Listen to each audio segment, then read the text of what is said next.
SV6 news కు స్వాగతం. ముందుగా హెడ్లైన్స్. దేశవ్యాప్తంగా 15 రాష్ట్రాల్లో 56 స్థానాలకు ఎన్నికల నోటిఫికేషన్.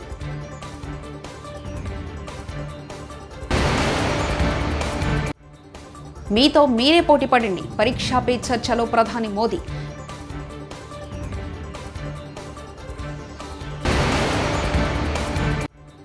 ఎన్నికల్లో ఇచ్చిన హామీలను తప్పించుకునేందుకు రోజుకొక తాలుతున్న కాంగ్రెస్ ప్రభుత్వం. కేటీఆర్.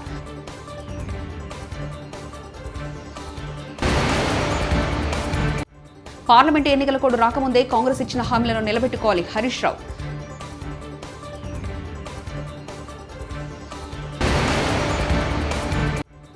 మంత్రి అంబటి రాంబాబు ప్రోద్బలంతోనే తెలుగుదేశం పార్టీ నేతలపై దాడులు. కన్నా లక్ష్మీనారాయణ.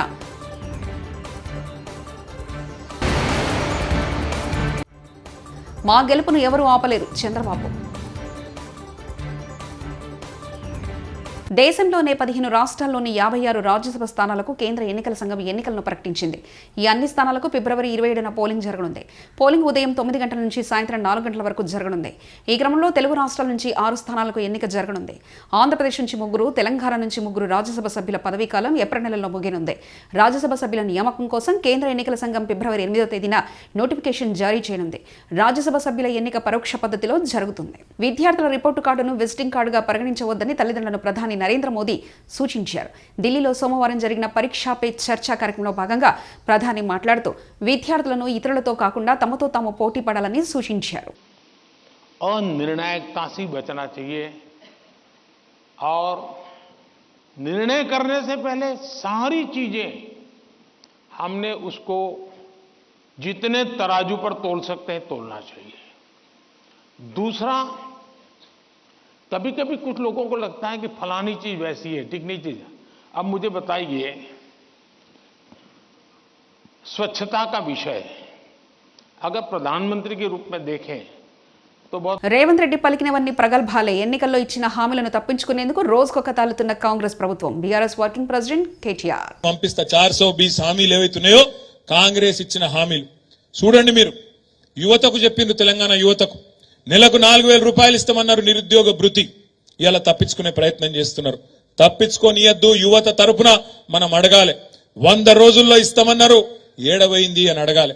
మా ఆడబిడ్డలు ఇలా ఎదురు చూస్తున్నారు. మహాలక్ష్మి 1,57,00,000 మంది ఆడబిడ్డలు ఎదురు చూస్తాండ్రు. ఎందుకు? 18 ఏళ్లు నిండిన ఆడబిడ్డలందరూ నెలకు 2,500 రూపాయలు ఎప్పుడొస్తాయి మా ఖాతాల్లో అని ఎదురు చూస్తా ఉన్నారు. కానీ రేవంత్ రెడ్డి గారు ఏం చేస్తున్నారు? ప్రభుత్వం ఏం చేస్తున్నది? వాళ్ళు ఒకటే ఎజెండా పెట్టుకున్నారు. రోజొక్క కొత్త కథ ఉట్టియాలి. మీడియాలో రోజొక్క కొత్త కథ ఉట్టియాలి. మేడిగడ్డలో అవినీతి, ఇక్కడ అవినీతి, అక్కడ అవినీతి. అధికారం మొత్తం నీ చేతుల్లోనే ఉంది కదా. ఎక్కడ అవినీతి ఉందో మేము వద్దంటలేం కదా. మేమే డిమాండ్ చేసినాం అసెంబ్లీలో. అవినీతి జరిగిందంటున్నావు కదా, ఎంక్వైరీ అయ్యి తప్పు ఎవరు చేసినారో చర్య తీసుకో దమ్ముంటే అని చెప్పి మనమే డిమాండ్ చేసినాం. ఆ విషయంలో వెనుకకు పోము, పక్కా వెనుకకు పోము. ఎక్కడ అవినీతి ఉంటే అక్కడ చర్య తీసుకో, మాకు అభ్యంతరం లేదు.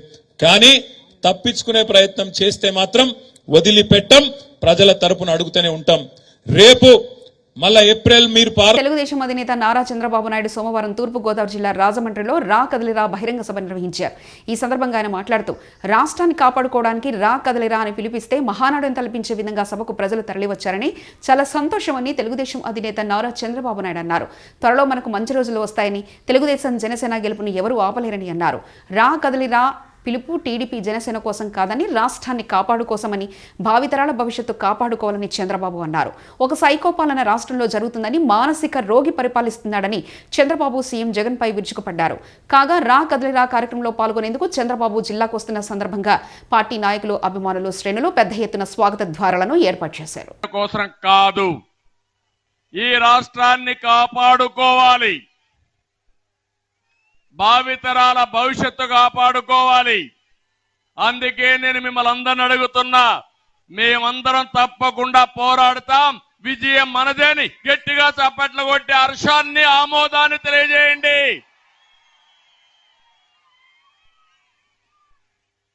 తెలుగు జాతి 10 కోట్ల జనాభా, 5 కోట్ల మంది తెలంగాణ గాని ఇతర రాష్ట్రాల్లో గాని ఇతర దేశాల్లో ఉన్నారు.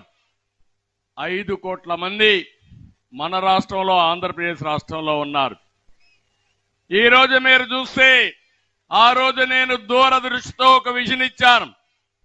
హైదరాబాద్ని అభివృద్ధి చేశాను. ఈరోజు ప్రపంచ పటంలో పెట్టాం. ఈరోజు మీరు చూస్తే తెలంగాణ రాష్ట్రం దేశంలోనే తలసరి ఆదాయంలో నెంబర్ 1 అంటే ఆ రోజు తెలుగుదేశం పార్టీ వేసిన ఫౌండేషన్ ని మీరందరూ అర్థం చేసుకోవాల్సిన అవసరం ఉంది. ఇంకో పక్కన మీ ఊర్లో మీరు చూడండి, 10 మంది 20 మంది, కొన్ని గ్రామాల్లో 100 మంది వేరే రాష్ట్రాలకు వెళ్ళారు, వేరే దేశాలకు వెళ్ళారు. ఆ రోజు నేను ఒక ఆయుధం వాళ్ళకి ఇచ్చా. ఆ ఆయుధమే ఐటీ. అక్కడ వాళ్ళకంటే ఎక్కువ డబ్బులు సంపాదిస్తారు. అవునా కాదా అని మిమ్మల్ని అడుగుతున్నా. ఎవరికైనా అనుమానం ఉంటే, వైఎస్ఆర్ కాంగ్రెస్ పేటీఎం బ్యాచ్ కి అనుమానం ఉంటే నేను చెప్పక్కర్లా, మీ ఊరికి వెళ్ళి అడగండి, లేకుంటే నీ కొడుకుని అడగండి, నీ కూతుర్ని అడగండి. వాళ్ళు కూడా నా బెనిఫిషరీసే, నా వల్ల బాగుపడిన వాళ్ళు. అవునా కాదా అని మిమ్మల్ని అడుగుతున్నా. అలాంటి రాష్ట్రం. పార్లమెంట్ ఎన్నికల కూడా రాకముందే ఇచ్చిన హామీలను నిలబెట్టుకుని కాంగ్రెస్ ప్రభుత్వం తమ చిత్తశుద్ధి నిరూపించుకోవాలని మాజీ మంత్రి హరీష్ రావు అన్నారు. అనగా నేను అన్నాడు, మల్ల నెల ఇక 4,000 ఇస్తున్నావా నీకు మా కాంగ్రెస్ పార్టీ రాగానే అన్నాడు. మరి మల్ల నెల రాలేదా? మల్ల నెలవే ఇంకో నెల వచ్చాయి. 4,000 దానికి దరఖాస్తు కావాలనా? దానికి ఎంక్వైరీ కావాలనా? ఆల్రెడీ ఈ రాష్ట్రంలో 44 లక్షల పెన్షన్దారులు ఉన్నారు. వాళ్ళకు 200 ఉంటే 10 అంతలు పెంచి కేసీఆర్ జగన్ ప్రభుత్వంలో 91,253.29 లక్షల కోట్లు అప్పుకు లెక్కేదని శ్రీ నాదెండ్ల మనోహర్ వ్యాఖ్యానించారు. ప్రతిపక్ష నాయకులు మా పార్టీ అధ్యక్షులు పవన్ కళ్యాణ్ గారి పైన, అదేవిధంగా చంద్రబాబు నాయుడు గారి పైన, ఇతర పార్టీ నాయకుల పైన కటౌట్లు ఏర్పాటు చేసి, అదొక ఎటువంటి ఆనందమో నేను చెప్పలేను, పైశాచిక ఆనందం అనుకుంటా. బహుశా పంచింగ్ బ్యాగులు ఏర్పాటు చేసి లక్షల మంది వచ్చారు. లక్షల మంది సమక్షంలో ఈ కటౌట్ల దగ్గర పంచింగ్ బ్యాగులు ఏర్పాటు చేసి రాజకీయ ప్రయాణంలో ఆంధ్రప్రదేశ్లో ఎన్నడూ లేని విధంగా రెచ్చగొట్టడానికి ముఖ్యమంత్రి చేసిన ప్రయత్నాన్ని మేమందరం కూడా ముక్త కంఠంతో ఖండిస్తున్నాం. ప్రజాస్వామ్యబద్ధంగా ప్రజలు మీకు 151 స్థానాలు అందించిన సందర్భంగా మీరు అందించాల్సిన పరిపాలన వదిలేసి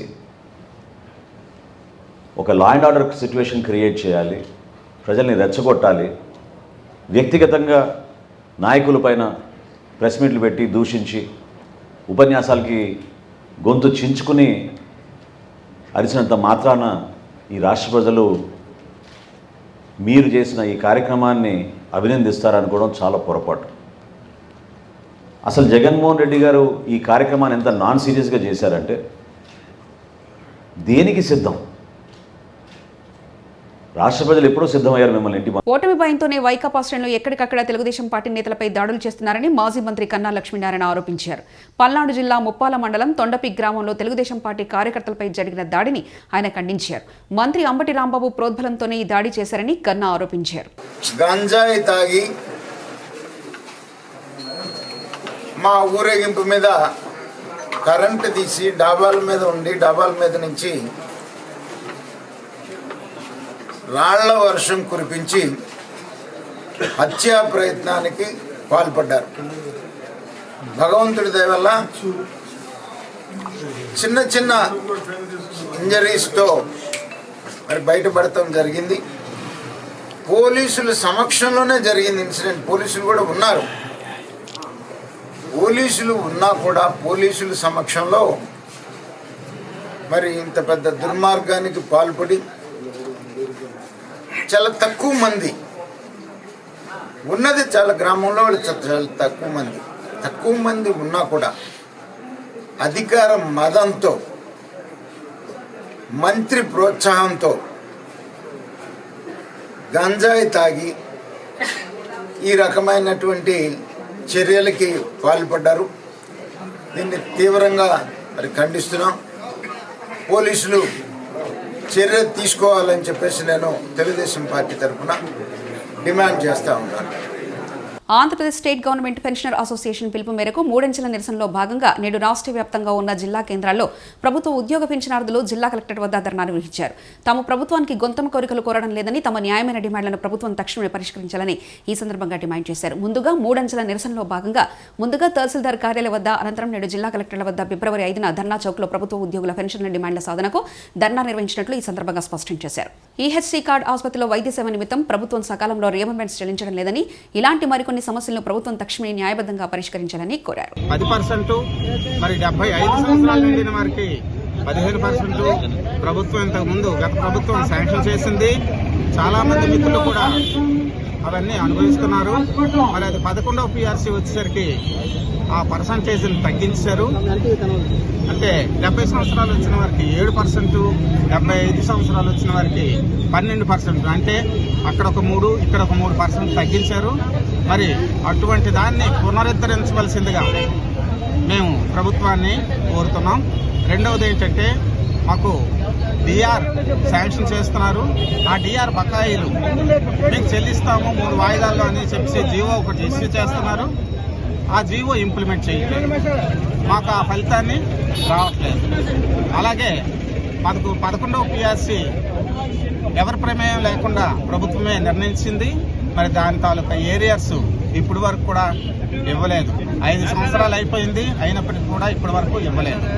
అలాగే మాకు ఈహెచ్ఎస్ కార్డులు ఇస్తున్నారు. అది కార్పొరేట్ హాస్పిటల్లో క్యాష్లెస్ ట్రీట్మెంట్ చేసుకోమని చెప్తున్నారు. సంగారెడ్డి కలెక్టరేట్ కార్యాలయంలోని సోమవారం ప్రజావాణి కార్యక్రమంలో జిల్లా collector Valluri Kranti, additional collector Chandrashekar Reddy, DRO Nagesh ఈ ప్రజావాణి కార్యక్రమంలో సంగారెడ్డి జిల్లా సంబంధిత అధికారులు పాల్గొన్నారు.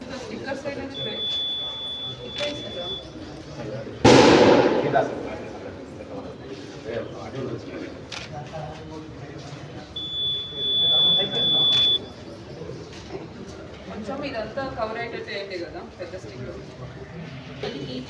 FLC బుక్ లో ఉంటుంది. స్టిక్కర్ కూడా ఎట్లా ఉండాలని ట్రైనింగ్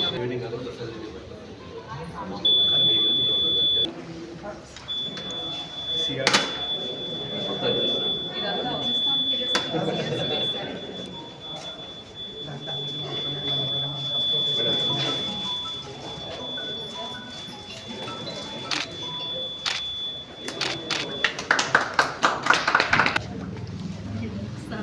ఒకసారి యూజ్ చేస్తాం.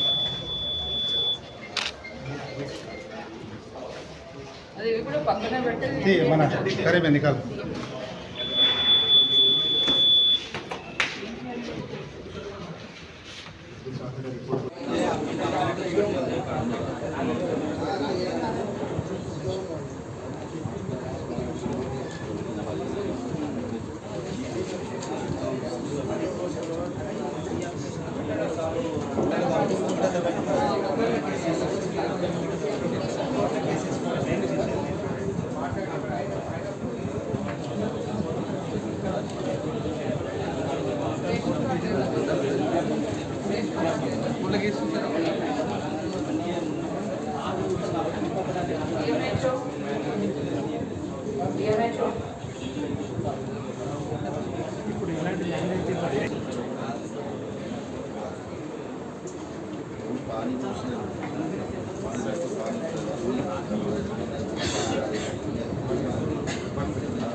వాటర్ మా సీరియల్ కొన్ని వాటర్ వస్తున్నాయి. మాకు ఎక్కడ సూర్యలేదు. కొట్లాడడం అంటే లాఠీలు తీసుకొని వచ్చు. అంత అరచకాలు వాడుతున్నాయి.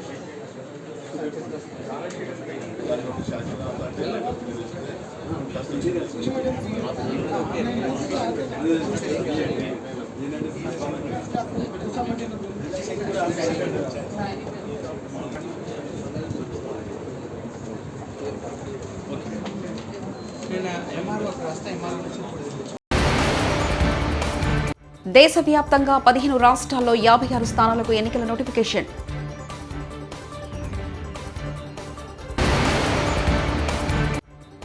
మీతో మీరే పోటీ పడండి, పరీక్షా పే చర్చలో ప్రధాని మోదీ.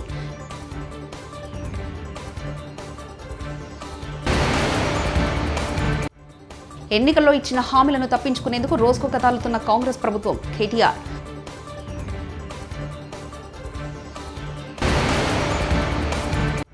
పార్లమెంటు ఎన్నికల కోడ్ రాకముందే కాంగ్రెస్ ఇచ్చిన హామీలను నిలబెట్టుకోవాలి హరీష్ రావు.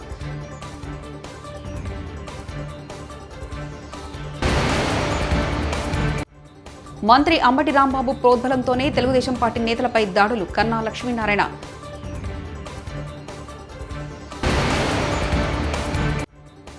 మా గెలుపును ఎవరూ ఆపలేరు చంద్రబాబు. ఇవి బులెటిన్ విశేషాలు. చూస్తూనే ఉండండి SV6 న్యూస్.